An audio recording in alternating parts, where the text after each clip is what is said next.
제 3장.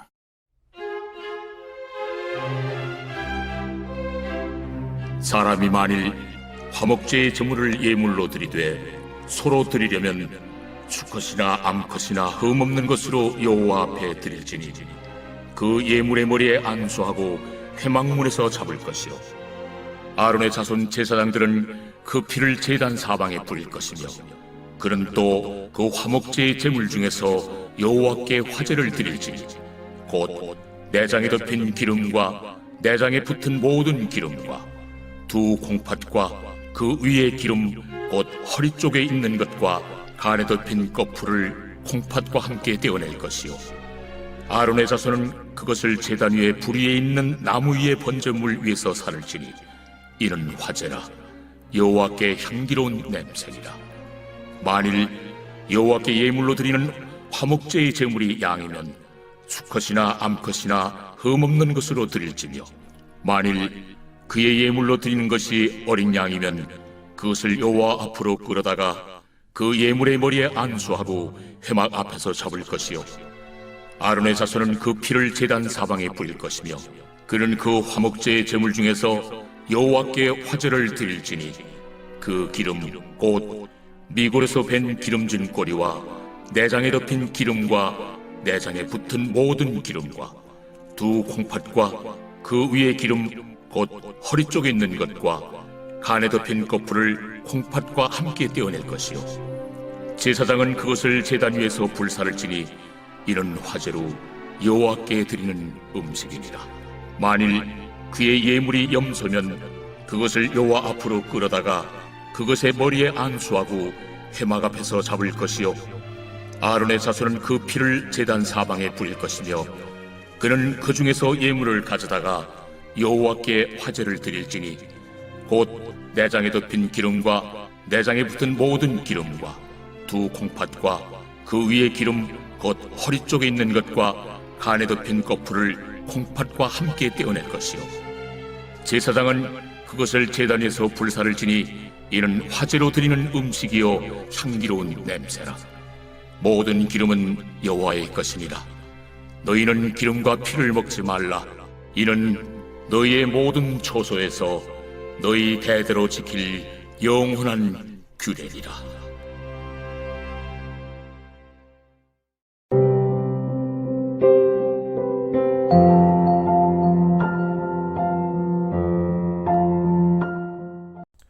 여러분 반갑습니다. 오늘도 큐티로 여는 기막힌 하루입니다. 본 말씀 레위기 3장 1절부터 17절의 말씀입니다.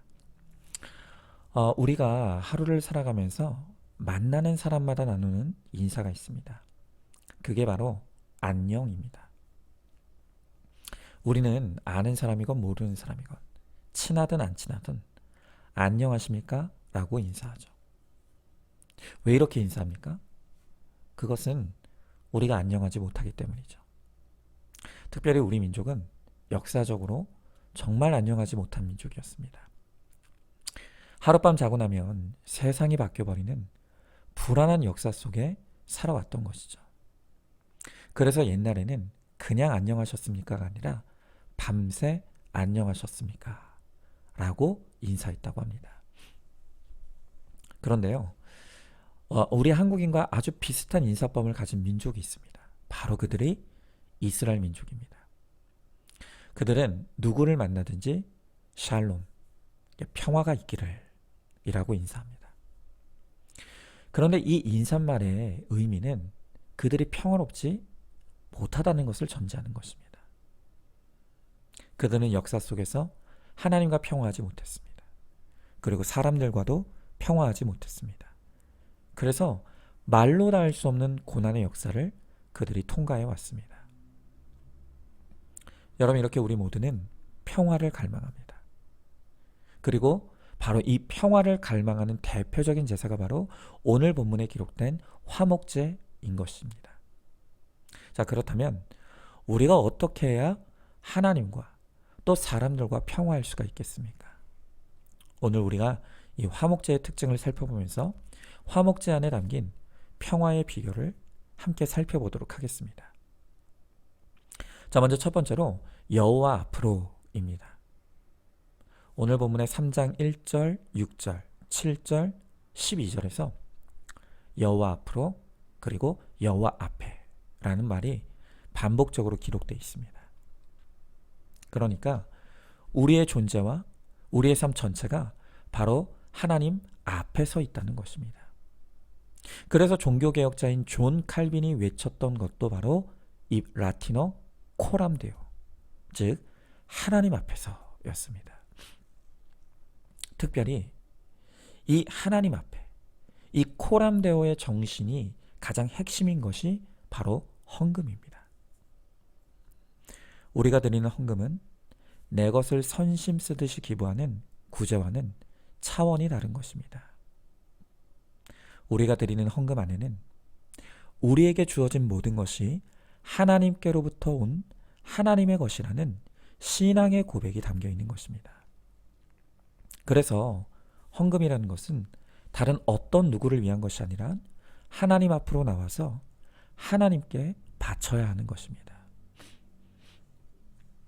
특별히 성경은 하나님께서 우리들에게 11조를 요구하신다는 것을 거듭 강조합니다. 여러분, 그런데 이 11조를 알면 알수록 참 이 11조라는 것은 신비로운 제도입니다. 왜 그렇습니까? 아까도 말씀드렸다시피 우리에게 주어진 모든 것은 하나님께서 우리에게 주신 하나님의 소유입니다. 그러므로 하나님께서 우리의 모든 것을 전부 다 달라고 하셔도 우리는 할 말이 없습니다. 그런데 하나님은 우리의 전부를 달라고 하지 않으시고 늘 우리에게 주신 것 중에 10분의 1만 하나님께 구별하여 드리라고 합니다. 여러분, 그런데 놀라운 것은 무엇입니까? 우리는 부분을 하나님께 드립니다.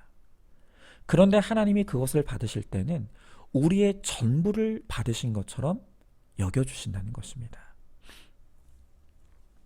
우리가 어제 이 소재에 관한 말씀인 레위기 2장을 보았습니다.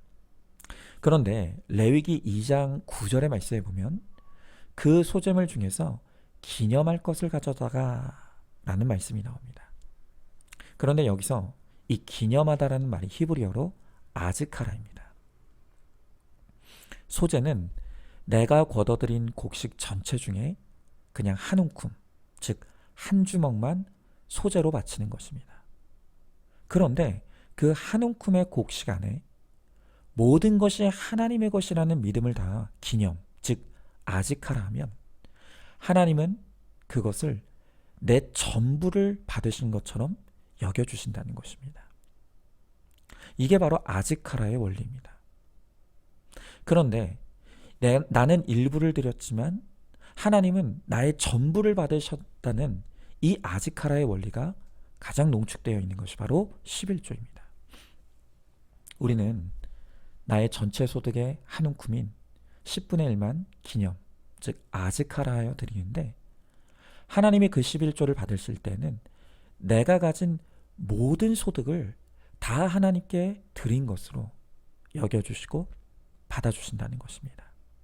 그러니 하나님이 우리의 11조를 얼마나 기쁘게 받으시고 귀하게 여기시겠습니까? 여러분, 그래서 그 유명한 말라기서 3장 10절의 말씀에 보면 하나님이 우리가 드리는 이 11조를 얼마나 기뻐하시는지가 잘 나타나 있죠.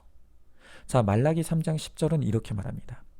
만군의 여호와가 이르노라 너희의 온전한 11조를 창고에 들여 나의 집에 양식이 있게 하고 그것으로 나를 시험하여 내가 하늘 문을 열고 너희에게 복을 쌓을 곳이 없도록 붙지 아니하나 보라. 여러분, 성경 전체를 통틀어서 감히 하나님을 시험하라고 말씀하시는 구절은 바로 여기 말라기 3장 10절이 유일합니다. 자, 그런데 주님이 뭘 시험하라고 하십니까? 우리가 11조를 했을 때 내가, 즉 하나님께서 하늘 문을 열고 너희에게 복을 쌓을 곳이 없도록 붙지 않나, 그렇게 하나 시험해 보라는 것입니다. 여러분, 왜 하나님께서 유독 11조에만 이렇게 놀라운 복을 약속하십니까? 그것은 우리는 10분의 1만, 우리는 한 움큼의 소득만 하나님께 드리지만 하나님은 그것을 받으실 때 나의 전부를 드린 것처럼 받아주시기 때문이라는 것입니다. 바로 이게 아즈카라의 원리입니다. 하나님이 이렇게 은혜의 하나님이십니다. 여러분, 물론 11조는 절대로 복받기 위해 하는 것이 아닙니다. 당연하게, 마땅히, 자원하는 마음으로 하나님의 것을 하나님께 드리는 것뿐입니다. 여러분, 그래서 우리가 11조를 아무리 열심히 드려도 우리 마음에 보상받기 원하는 썩은 마음이 조금이라도 있다면 하나님은 그 11조를 기쁘게 받지 않으십니다.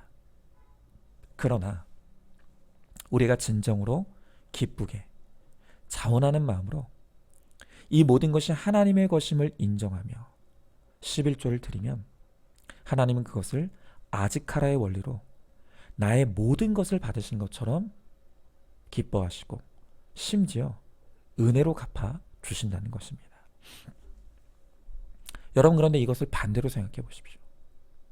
모든 것은 하나님이 주신 것인데, 그런데 하나님이 요구하시는 그 고작 한 움큼에 불과한 11조도 제대로 하지 않는다면 하나님이 그것을 얼마나 슬퍼하시겠습니까?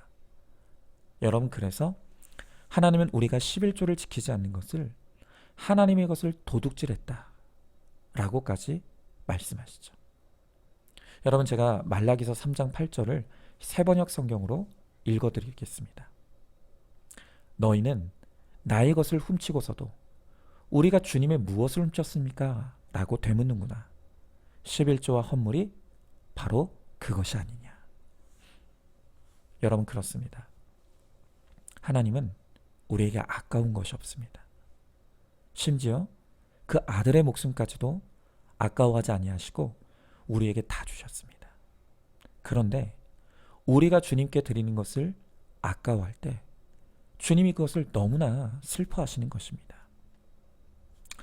여러분, 우리의 헌금과 11조는 그저 하나님의 것을 하나님 앞으로 가지고 오는 것일 뿐입니다. 여기에는 어떤 보상이나 생색이 있을 수가 없는 것입니다.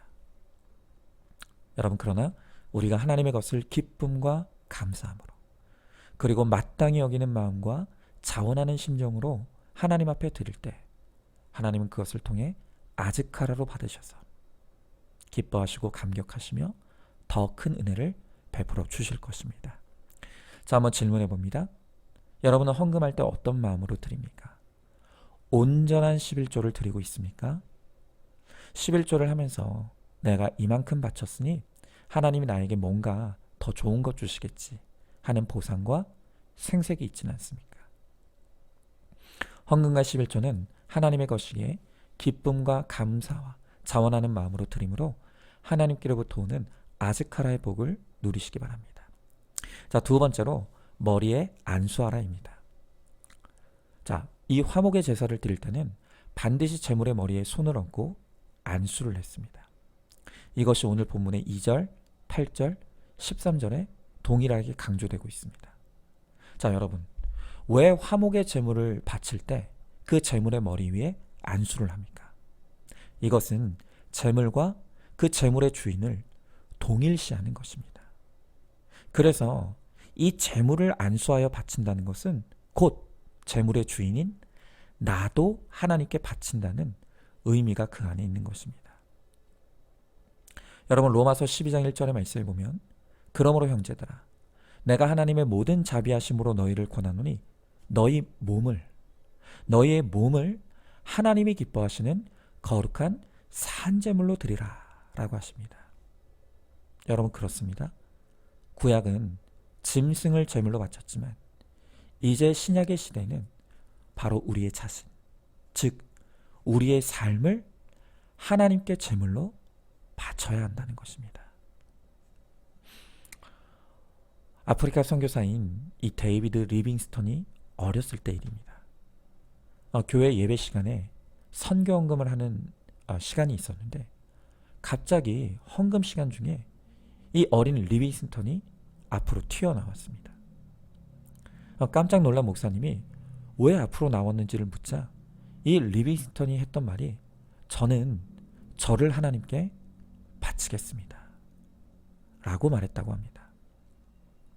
여러분, 바로 이것이 위대한 헌신입니다. 헌금의 진정한 정신은 돈을 바치는 것이 아니라 바로 우리 자신을 하나님께 드리는 것입니다. 그런데 여러분, 여기서 우리가 절대 오해하지 말 것은 하나님께 우리의 삶을 제물로 드리라는 말이 우리의 모든 시간, 모든 힘, 또 모든 정성을 교회에만, 또 사역에만 쏟아야 된다. 이런 말이 절대로 아닙니다. 여러분, 바로 여기서도 아지카라의 원리가 그대로 적용이 되는 것입니다. 여러분, 우리가 하고 있는 이 1시간 기도도 바로 아지카라입니다. 우리가 우리의 하루의 1시간을 기도로 주님께 바치면 하나님은 그 기도를 받으실 때 우리가 24시간을 주님께 기도한 것처럼 받아주신다는 것입니다. 여러분, 그러니 물질의 11조를 하나님이 그토록 기뻐하시는 것처럼 우리가 1시간의 기도를 하나님 앞에 매일 주님께 11조로 바칠 때 그 기도를 하나님이 얼마나 기뻐하시겠습니까? 여러분, 상상이 가십니까? 큐티도 마찬가지죠. 우리는 고작해야 짧게는 10분, 길어야 30분, 1시간을 하나님 앞에 큐티로 내어드립니다. 하지만 우리가 그 시간을 내 온몸과 정성을 다해 하나님의 말씀 앞에 바치면 하나님은 아즈카라의 은혜로 나의 하루 전체가 말씀에 응하는 삶으로 채워주시는 것입니다. 여러분, 예배도 똑같습니다. 이 세상은 일요일을 주말이라고 부르면서 이 일요일은 내가 한 주 동안 열심히 살아온 보상을 하는 날로 그렇게 여기면서 나를 위해 살죠. 그러나 우리는 이 날을 주일이라고 부릅니다. 그리고 한 주의 가장 첫 날로 주일을 삼습니다. 그리고 그렇게 주일을 주님께 온 마음과 정성을 다해 예배하고 또한 하나님이 기뻐하시는 봉사와 섬김으로 드리면 그러면 하나님은 그 주일의 하루의 예배를 아지카라로 받으셔서 그 한 주 전체를 은혜로 채워주시고 지켜주시는 것입니다. 여러분, 그러니 그 주일, 그 하루 우리가 목숨 걸고 드리는 그 한 번의 예배에 우리의 삶의 한 주의 삶이 달려 있다는 것입니다. 이렇게 우리는 우리의 물질과 시간과 정성에 한 움큼만 하나님께 바치지만 하나님은 우리가 기쁨과 감사로 드리는 바로 그것을 나의 삶 전체의 아즈카라로 받으셔서 영광 받으시고 우리의 삶을 더 큰 은혜로 채워주시는 것입니다. 여러분, 그러므로 오늘도 하나님께 온전히 기뻐하는 마음으로 1시간의 기도를 바치십시오. 또 온전한 마음으로 하나님의 말씀 앞으로 나아가 큐티하는 시간을 바치시기 바랍니다. 그리고 한 주의 주일을 온전히 지키고 예배에 목숨을 걸므로 하나님께 드리시기 바랍니다. 그러면 하나님은 그 하루를 그리고 그 일주일을 아니 우리의 삶의 평생을 주의 은혜로 채워주실 것입니다. 자, 한번 질문해 봅니다. 매일 큐티 하십니까? 또 매일 1시간 기도에 힘쓰고 있습니까? 정해진 공예배와 목장에 힘쓰십니까? 내가 하나님께 믿음으로 드린 큐티와 기도 그리고 예배가 나의 삶 전체를 은혜롭게 한다는 것을 믿고 있습니까? 내가 하나님께 드리는 시간을 아깝다고 생각하면서 헛된 일에 낭비하고 있지는 않습니까? 자, 마지막 세 번째로 피를 뿌릴 것이며 입니다. 자, 화목제를 위해 짐승을 잡습니다.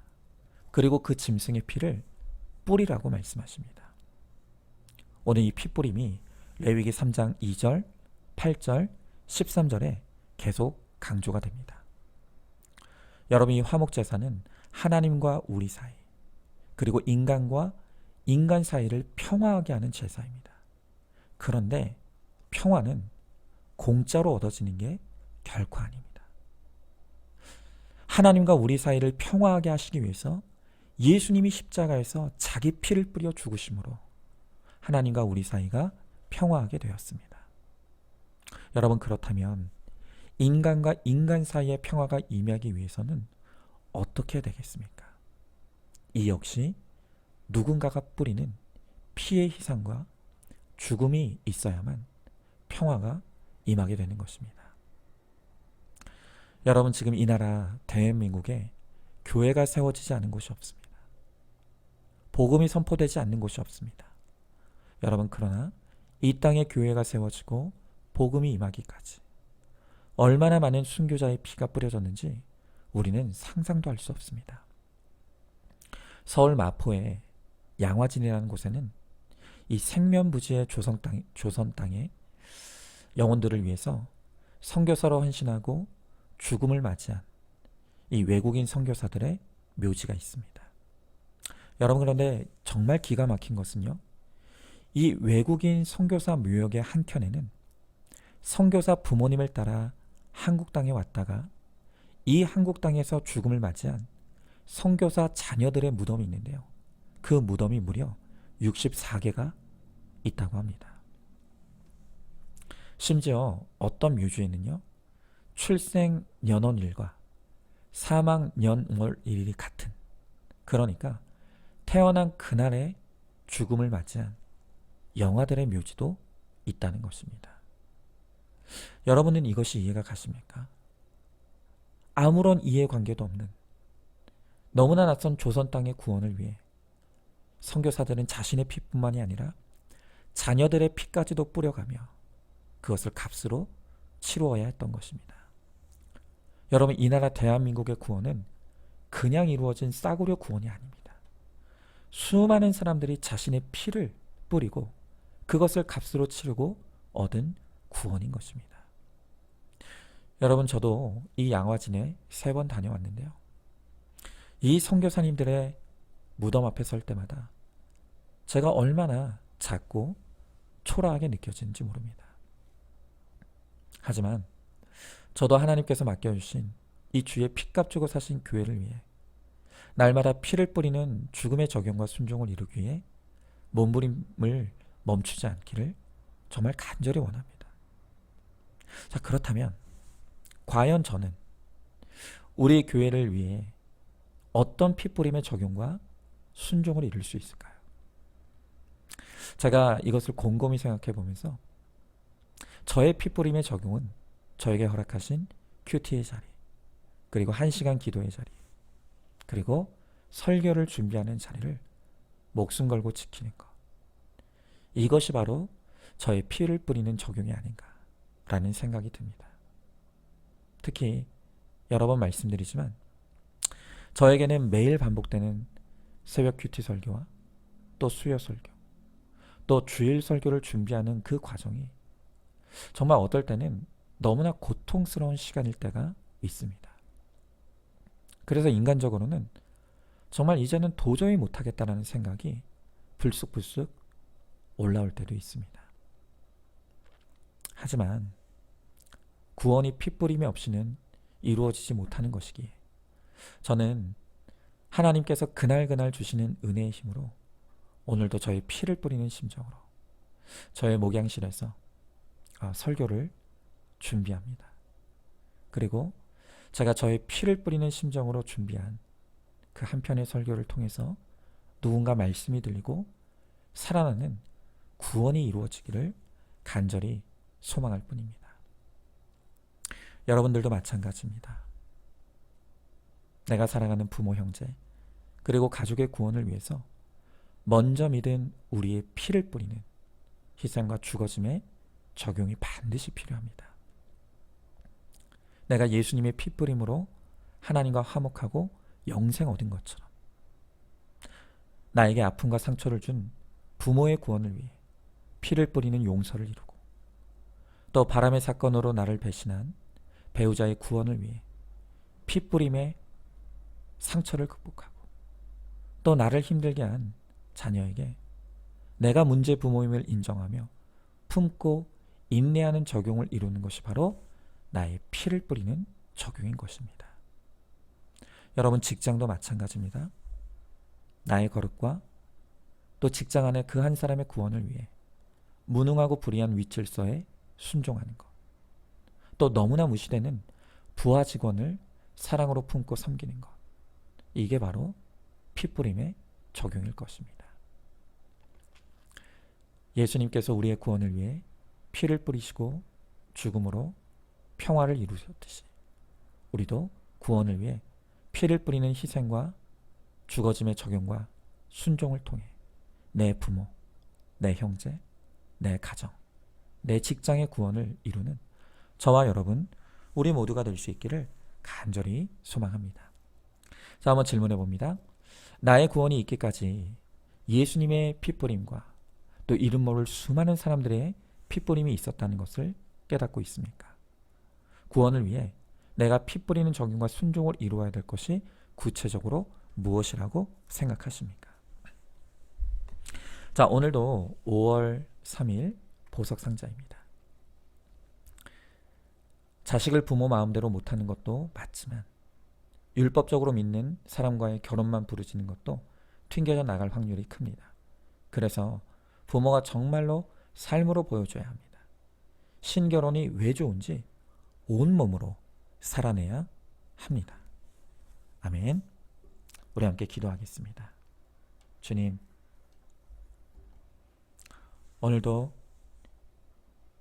주어진 말씀을 통해서 하나님과 평화하고 사람과 평화하는 길이 어디에 있는지 오늘 이 화목제물의 말씀을 통해 우리들에게 가르쳐 주십니다. 주님, 우리가 우리의 삶을 살아가면서 모든 순간 모든 것이 하나님 앞에 서 있음을 우리가 잊지 않기를 원합니다.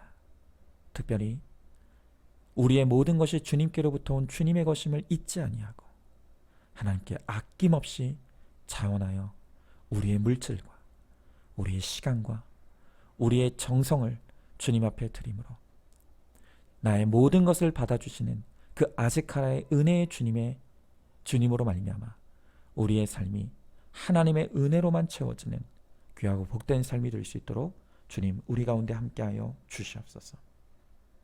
또한 정말 우리가 예수 그리스도의 핏부림으로 구원받은 영생을 얻은 사람들이기에 이제는 나도 다른 사람의 구원을 위해 나의 피를 뿌리는 생명의 적용과 순종을 이루어내므로 하나님 나를 통해 나의 부모와 형제 그리고 내 가족들이 그리고 우리의 직장에서 내가 만나는 그 한 사람이 나를 통해 구원받는 놀라운 역사가 일어나게 하여 주시옵소서. 믿사오며 사랑에 많으신 우리 예수님 이름 받들어 기도드리옵나이다. 아멘. 오늘도 큐티로 기막힌 하루를 살아내는 하늘가족 공동체 우리 모든 성도님 되시기를 주님의 이름으로 축복합니다.